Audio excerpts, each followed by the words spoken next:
What's up, fam? God bless everybody, and I hope everyone's doing well. I'm grateful to be alive. So I kind of want to start this new thing, and it's going to be called Tuesday Talks with Taty. And I just want to drop a couple of gems every Tuesday. And it's not even just about dropping gems. It's just really, I just want to walk with y'all in your life, in your walk with Christ. Whether you're a believer or not, it fits the shoe, fits all, truth be told. And I just want to not just sit here and try to teach you or just try to talk at you, but I just want to talk with you. And I just want to show you that there is somebody who lives in relationship with Christ, who walks with Christ, believer, but is a living being in this world that understands that we all have the same problems. And what I mean is I may not have the same struggles as everybody else, but I'm saying we collectively as human beings have struggles. And I just want to talk with you and just encourage and just share experiences that I have that hopefully some of y'all can relate to, that will help you or again encourage you. So this is the first Tuesday Talk with Taty, and it's not going to be super long. I know I like to talk, but I think it's important to talk about this because this life is just not easy.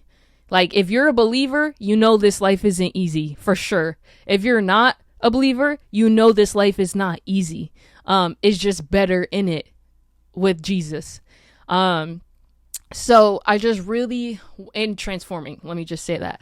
But I really want to encourage somebody today just about their walk in life, their walk with Christ, how hard it can be. Because what I've seen is before I was truly walking with Christ and before I really gave my life up to him and really started trying to live it, the things that how I treated myself and how I dealt with myself in certain situations with things, a lot of it transferred over when I was in my walk with Christ, but just in different things. For example, playing basketball my whole life, I was so hard on myself. It was dumb. And for all my teammates out there, everybody, y'all all know, what people had to keep me grounded. Shout out Felicia Margot. But in high school, I would have an attitude problem, but it wasn't even it was an attitude at myself, but it projected in different ways, at my coaches, at my teammates, but it was for myself because I felt I wasn't doing enough, or I wasn't holding the standard of what I needed to do to help the team, or I wasn't performing at the level I should have been. And so I was super, super hard on myself and literally would strangle myself with anger and condemnation with basketball. And so I'd be oh, if I miss 2 shots in a row, you suck, you're not doing enough, what's wrong with you, fix this, fix that, you're da-da-da. And I would just have battles in my head. And or if I didn't have a game that was good enough for my expectations, it was just over.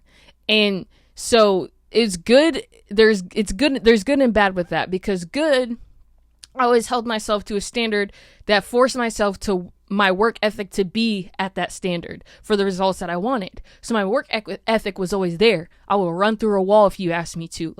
I would bleed. I would whatever it takes. I'm going to get the job done on the court. And I would put my heart and my soul into it. Right. And that also translated in everything else I did. And that's the good thing. But the bad thing about that was now I never knew how to have grace for myself. The only expectation to hold is that. And if it's not met, then now I'm tearing myself down and down and down until I reach that expectation again. And so that translated into my spirit, my spiritual walk with my relationship with Christ, because my expectation is to follow the example of Jesus, the one that he left, which was perfect. And so that's what I aimed after. But the reality is that it would never, that would never happen. I'll never be perfect. And it's hard for me to I understand it, but it's hard for me to deal with on the inside of me. And the Lord's still working on that. But I'll never be perfect. None of us will ever be perfect. But that's also why Jesus died on the cross so that we can be imperfect, so that we can fall into grace when we do mess up, and not just fall into not just have the grace of Jesus, but if we're going to follow his example, also have that same grace on ourselves and other people. And so that's something that I just like really struggle with. And like, I still struggle with it sometimes. And so that translated over into my relationship with Jesus. And that's something that he continuously works on with me to this day. And like, I still struggle with it, not just in my walk with Christ, but like I struggle with it in my daily activities. Like if I'm not productive enough, or if I didn't do this great enough, or if I didn't do this much in a day, like I'll go so hard on myself and not have grace on myself, especially the times that I'm struggling and I need it. So that's what I mean by that. And so my encouragement today is like, we try to look at ourselves. Sometimes like social media really is like the biggest example of it. The biggest picture of it is just really like showing the world that we're put together. Like I think the heartbreaking things that you see on social media is like when people die, people will post it, like when they're grieving, like you'll see that.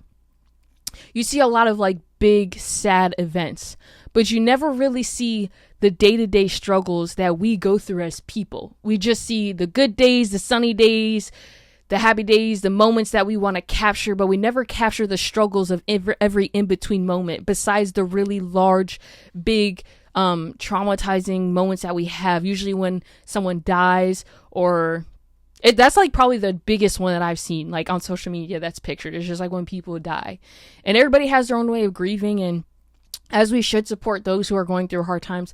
But again, I never see really people just photographing or like showing, and it doesn't even mean like doing it. I'm not even saying, oh, you're doing this for attention. That's not what I'm saying. But what I'm saying is like, you don't understand how that helps people, seeing that and being able to relate. I know I relate to seeing people who talk transparently and vulnerably about the struggles they go through on a day-to-day basis than someone just showing me, whether on like a boat having a great day, or on an island, or on vacation. Like, you should like post that stuff. That's great. Like, love that for you. I love for everybody to like have fun in their life, enjoy and see joy. But what I'm saying is like, it's okay for us to talk about these other things. And I think we need to do that more so we can actually see like truth. Like, there's so much like false narrative in social media. And it's like, we have the ability to bring the truth into that. And I just think we need to do more of that. And that's what I'm trying to get at. And so again, social media shows this picture of like, let's say if you look at a line graph, right? Or yeah, if you look at a graph, right, on a chart, for all my traders out there, for all the people who are like comfortable and like know a little bit about financial markets and stuff like that. Like if you look at or math, whatever, but if you look at a graph, right, and you see an increase in growth, right, an uptrend, we like to call it. I would say like the false reality of an uptrend looks like this. This is what an uptrend looks like that gives a false narrative, because it only shows going up, right? I think it doesn't show how you got there. It just shows that you're going there.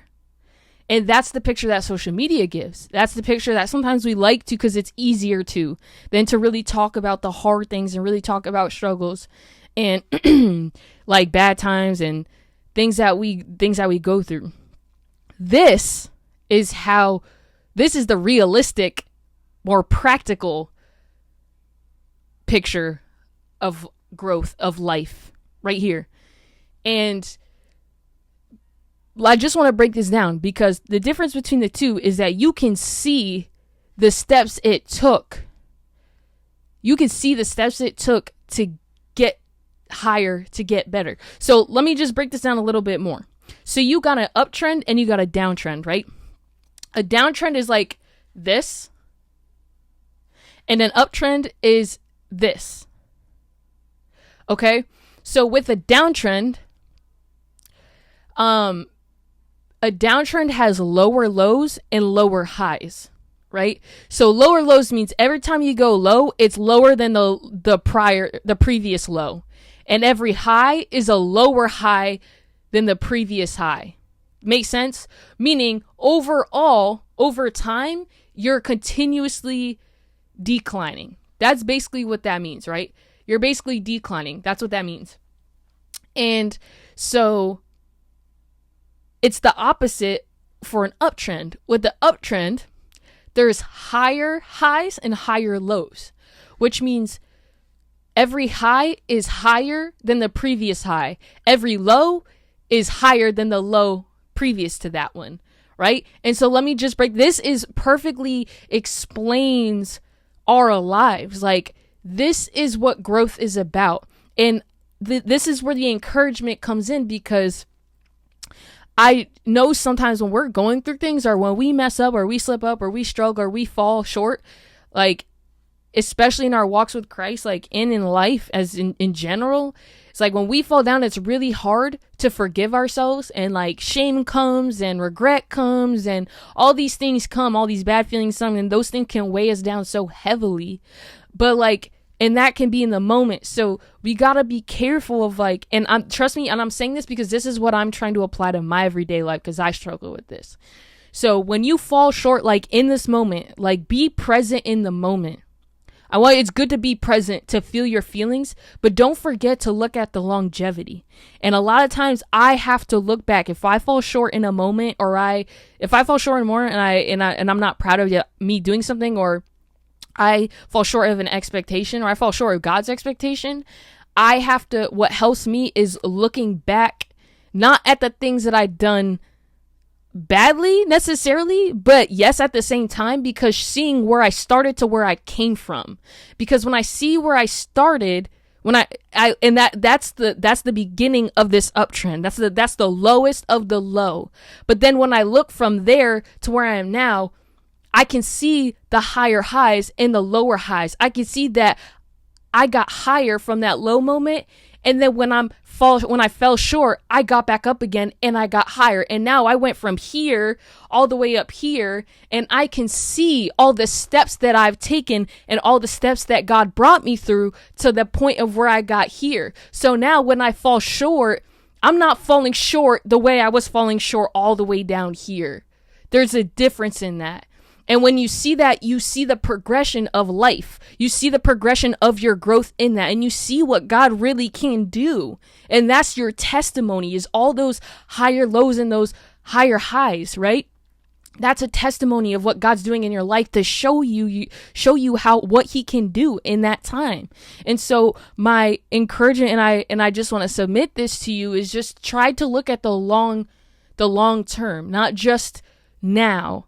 Now, yes, you did something great. Perfect. Like, love that. Keep building on that.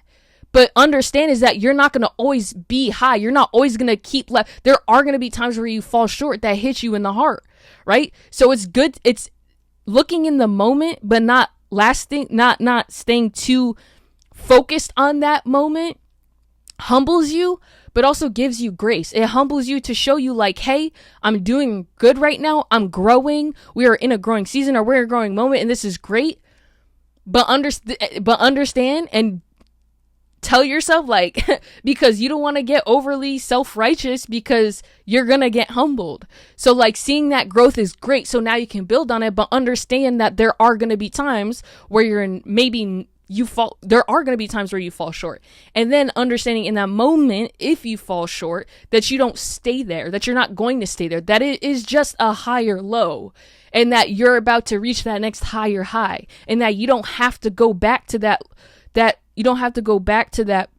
lower low if you keep your eyes on progression, if you keep your eyes on God. Because I'm telling you, I have screwed up so much. And like, even in this walk, like being so hard on myself, because I would be so hard on myself that I choked the life out of myself, and that opened the door for the enemy to come play games with my mind, to where then I would fall back on a vice, and then that would take me deeper and deeper. But even when those times when I was in that, and I was literally like, God, please help me. And like, I'm struggling so bad, and I know I'm falling short of your glory, and I'm sorry, and please forgive me, and I repent. But like, and I love you so much that I'm still pushing, and I'm not gonna give up, and I'm trying to fight for us, like fight for this relationship with you, because I care what you think about it. I want to honor you, and I love you. And so bringing that to him, and just, I think your heart in wanting to be better, like God always shows up in that. God always shows up, because there's been so many times where I couldn't read my Bible. I just like went through a period of time like that where I couldn't read my Bible, but I could barely pray, and it's like I had no energy, I had no will to do anything. But what literally kept me going, even if I couldn't do all those things in the way, or that, like, the way I wanted to perform at that level, right? It's not about the performance, but it's really just your heart posture. You know what I'm saying? So I think if we have that heart of really wanting to be better and grow, like, God will pull you through it. Like, God will pull you through it. And just surrendering that fight to him. Like, I promise you, he will pull you through it, no matter how hard it gets. So that's why, just so that's where my encouragement is, because when you look at the longevity of things, like, don't look at as the hour. It's like there's different timetables, like different time charts you can look at. You can look at like a 5-minute chart. You can look at a 15-minute chart, what you did, or how the market was moving in 15 minutes, in the last 15 minutes, or every 15 minutes, or every 5 minutes, or every 10 minutes, like 30 minutes, hour, right? It's good to take perspective. It's good to be in the moment of the 5 minutes. It's good to reflect on the 5 minutes, the 10 minutes, the 30 minutes, that hour, but always understand that there is a day, there is a week, there is a month, there is a year, right? And so when you look and scope out and zoom out of that, and you see the progress that you actually are making, you will not stay in that low moment, right? You truly won't. You will be able to get back up and get up again and try again, because you will see that how faithful the Lord is, but you will see that you're stronger than you think you are. And so I just want to encourage somebody with that today, right? And that's really also how you see if you're growing or not. Like, one, the fruit that is produced by your actions and by the way you live, but then also, like, look at the longevity of your growth. Like, you're going to fall short, but do you keep falling short to where you're not getting better, or do you fall short, you get back up, try again, fall short, but get back up and try again? Are you getting back up, and are you trying again? Right? So I just want to encourage y'all to have grace on yourself. Like, have grace on yourself and have grace on each other. That is like a whole nother piece to it too. It's just having people in your life that you know have grace towards you, that has grace for you, when you're going through these shortcoming times, when you're falling short, when you're struggling, right? Because seeing other people reflect grace and reflect that love that Christ shows every day to all of us, it's like that does something. That's how you change hearts. Like, that's how heart postures are changed. So that's how transformation happens.